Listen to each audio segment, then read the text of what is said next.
Situé à l'est du Tchad, Adré est limité au nord par Mabron, au sud par Borata, à l'ouest par Malou Farchena et à l'est par le Soudan.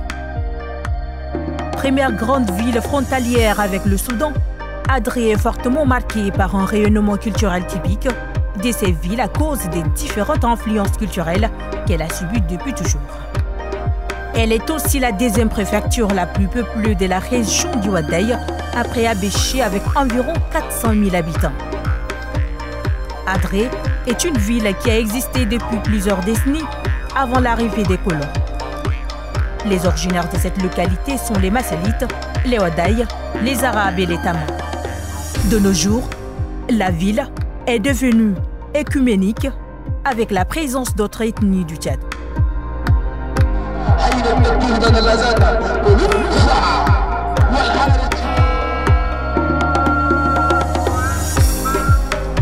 Nous avons plusieurs types d'activités, mais les activités les plus récurrentes, ce sont les activités commerciales, l'agriculture. C'est beaucoup plus les activités qui sont beaucoup plus praticables ici dans la ville d'Adré. Les défis sont liés à plusieurs facteurs. Et nous avons d'abord, avec l'arrivée des réfugiés, nous sommes surpris par cette surpopulation, ce qui fait que la quantité de nos productions est complètement réduite parce que les réfugiés ont occupé plusieurs hectares où les agriculteurs exercer normalement leurs activités champêtres. Et lié à cela également, comme le Soudan qui ravitaillait avant la ville d'Adré avec tout, maintenant que le Soudan fait face à beaucoup de problèmes, maintenant nous sommes tellement limités. Et en dehors de ça également, les difficultés du point de vue sécuritaire également, où la ville, il y a un peu de l'insécurité. Quand bien même que les autorités sont en train de mettre beaucoup de paquets, mais beaucoup reste encore à faire. Et peut-être à côté de ça, il y a encore d'autres défis ou d'autres difficultés liées à la famine. Parce que cette année, avec la mauvaise répartition de la pluie, cela a impacté sur la production agricole. Donc là aussi, c'est un grand défi qui reste encore à relever. Et nous ne faisons que plaider chaque jour pour que le gouvernement puisse agir, pour que nous ne puissions pas tomber dans certaines situations. L'état des routes qui nous relie avec la ville d'Abéché, qui nous alimente pour le moment, avec les gros porteurs qui viennent de temps en temps avec les vivres pour les réfugiés, ou soit quelquefois un peu soutenir les autochtones. Cela a fait que les routes sont complètement dégradées. Et pour quitter Adré, pour se rendre à Abéché, c'est tout un tas de problèmes.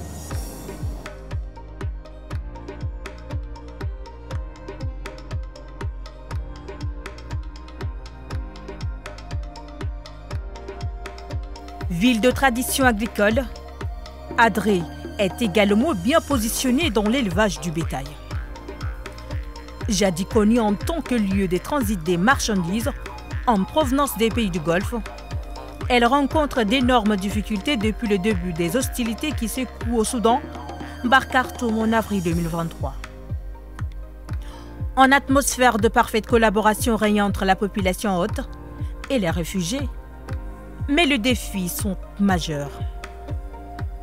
Pour avoir de l'eau dans cette localité, il faut passer toute une journée à la foulée avant d'obtenir un bidon d'eau pour la famille.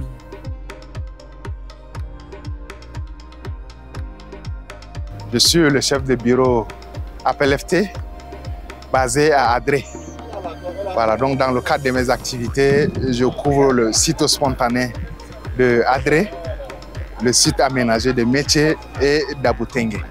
Voilà, donc je suis là dans le cadre du partenariat qu'on a eu avec le HCR dans le cadre de protection des réfugiés. Ça se passe bien, si je peux m'exprimer ainsi, parce que il y a le DPHR qui est chargé d'assurer la protection des réfugiés, des humanitaires qui est basée à Boutengue, à Métier et aussi au site spontané d'Adré. Donc à ce niveau, la sécurité est assurée et nous vaquons normalement à nos occupations. Car bien même quand on est à la frontière, on écoute souvent les tirs d'armes, mais la sécurité y est, on vaque normalement à nos occupations. La cohabitation entre les réfugiés et la population haute a été toujours bonne, en ce sens que c'est d'abord la population haute qui a accueilli premièrement les réfugiés quand ils ont fui la guerre et ils ont trouvé refuge au Tchad. Surtout qu'ils parlent la même langue. Il y a déjà un mariage entre ces deux communautés, donc ça favorise plutôt l'intégration. Donc ces deux communautés collaborent d'une manière très efficace et d'une manière très saine et il n'y a pas de difficultés à ce niveau.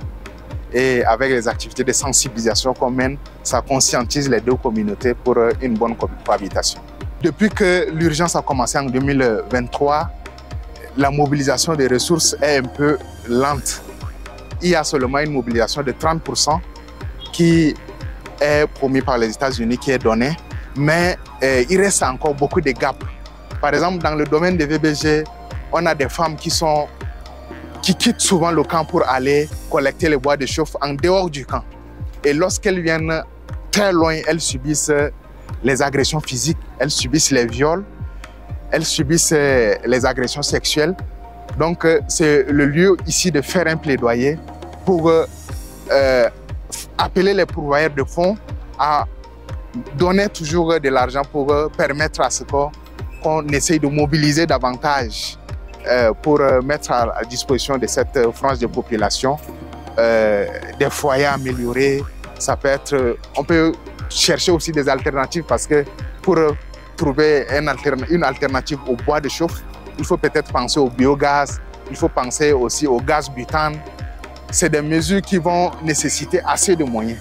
Donc à ce niveau, je lance un appel et je demande la mobilisation de toute la communauté internationale, que ce soit aussi nationale, pour que les fonds soient mobilisés afin qu'on puisse mieux gérer les victimes de VBG et surtout les femmes et les filles qui sont vraiment exposées à ces violences.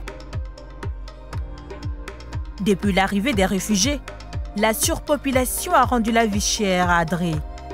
Et cela n'a pas rendu la vie facile aux jeunes.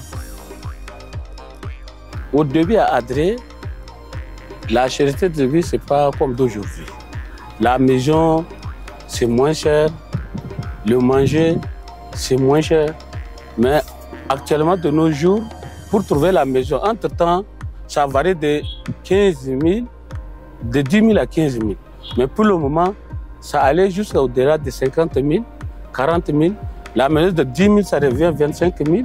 Donc, pour le moment, la cherté de vie pour la concession, la maison d'habiter, ou soit les nourritures, c'est difficile. C'est un peu difficile.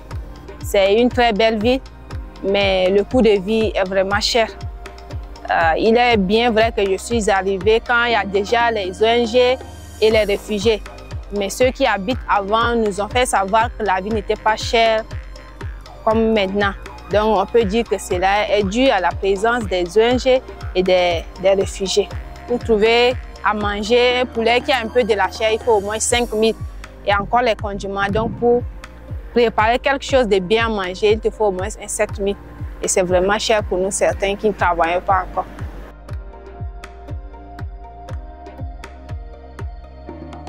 Adré a une école catholique parmi tant d'autres, créée en 2016, mais qui cherche de voies et moyens pour relever les défis.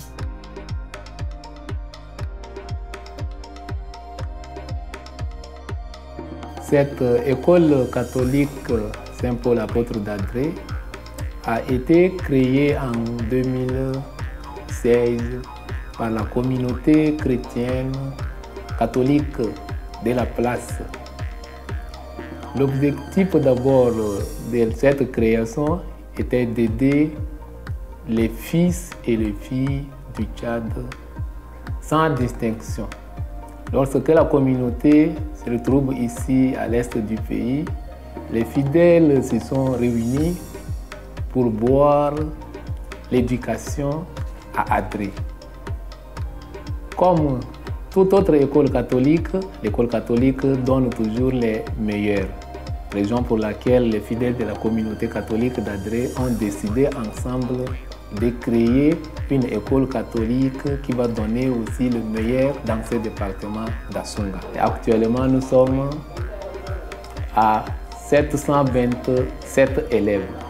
727 élèves répartis en 2 classes de CP1 au CM2. CP1, 2, A et B, CP2, A et B, C1, A et B, C2, A et B, CM1, A et B et CM2.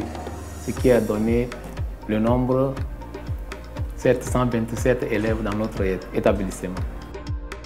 Le prêt d'inscription que nous recevons des parents, que nous payons aussi les enseignants avec.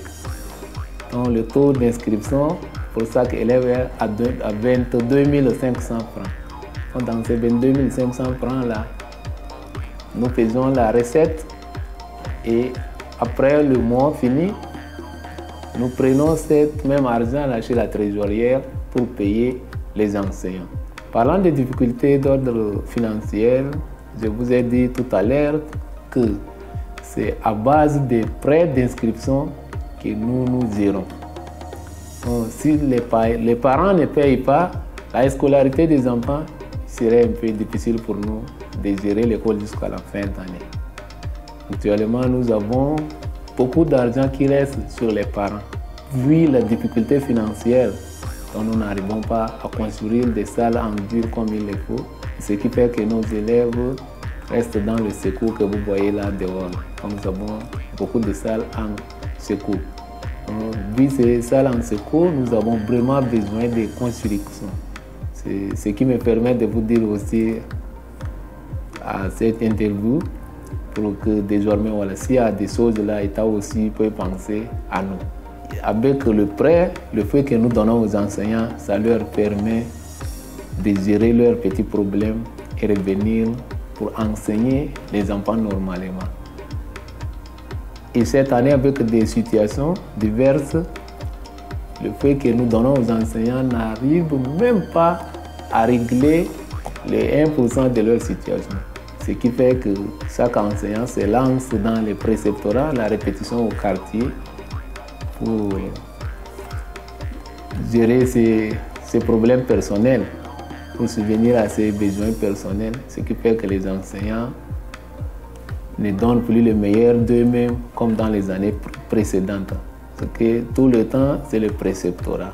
Et quand on dit, voilà, laissez vos préceptorats, le forfait que nous leur donnons ne peut pas leur permettre de gérer leurs problèmes.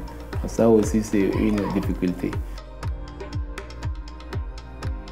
À l'instar des autres villes du Tchad, les habitants d'Adré sont laïcs. Il y a une parfaite collaboration entre musulmans et les chrétiens vivant dans cette localité. المسيحيين أيوة فعلا التشاد ده تبادل الأديان هم في دينه ونينا في ديننا أي زول قاعد في دينه ما في زول بتدخل في شؤوننا زول وعايشين الحمد لله كويسين ما عندنا أي تناقض ولا مشكلة فعلا المعاملة مع اللاجئين ده لإخواننا السودانيين كلهم مننا مع بعض تلقى الأبو هنا أبو أما هناك الأما هناك أبو هنا نينا ما عندنا أي مشكلة معهم فعلا الناس جوكولا ينضموا في أخوانهم بس فعلا البداية ده في صعوبات الناس قامت بالكثافة لقتهم وما شاء الله الحمد لله ما قصروا قسمنا معهم اللقمة عند الأجداد تانيين قسمنا معهم وفعلا الناس حاليا كلهم اللاجئين ده في محلاتهم قاعدين فعلا ونينا كله في محلنا لكن التدخل مش زي كان أسرة واحد بس هنا ما عندنا أي مشكلة معهم كده الحمد لله كويسين هاي ما في أي شغب ولا اسمه ما في ونذكر الأمن يقول موفر ما شاء الله هسه كده الحمد لله ما في أي مشكلة والله كثر على الناس بقت كثيرة بهذه المنظمات البسيط يقول الناس بقت كثير عشان كده المعيشة تقول يرتفع والمواطنين ذات هسه حاليا بقوا كأنه زي اللاجئين لأنه الزراعة برضو الناس اللاجئين سكنوا في الزراعة والإنتاج كما قدر كده. هسه الناس المواطنين ده زي اللاجئين بس. هسه عشان البيوت بس صابرين هم نار كم هسه الناس كلها تعبانين. البيوت بس ثبتوا. هذول كما شلتها في بيت شفتها ده اللي تنتي عجب، لكن قاعدين بيصبروا. وما عندهم هلل كيف بكونوا يعني يجيبوا معيشة من برا ولا كده ما في. والمنظمات هسه بيجوا بيشوفوا اللاجئين. المواطنين ده الاغلب كاسه ما قاعدين يعني يشوفوه، لكن نطلب المنظمات هسه خلي تفكر للناس المواطنين ده هم برضه خليه يفكروا لهم ذات تعبانين. ولا نطلب هسه المواطنين ده هسه هلين تعبانين، كم من الحكومه كم من المنظمات ذاتها خليه يشد حيلهم يعني يا انقذوا الناس ده هسه حاليا ده والله نشيفه ده تعبانين، خليه يساعدوهم ان شاء الله. كان يجيبوا لهم اكل، كان ان شاء الله يساعدوهم باي حاجه كلها. المهم خليه يفكروا المواطنين ده. المواطن ده سالين هو تعبان، اللاجئ فعلا قاعد هو اسمه مكتوب في المنظمه بيجيب له بصرف، لكن المواطن ده يصرف وين؟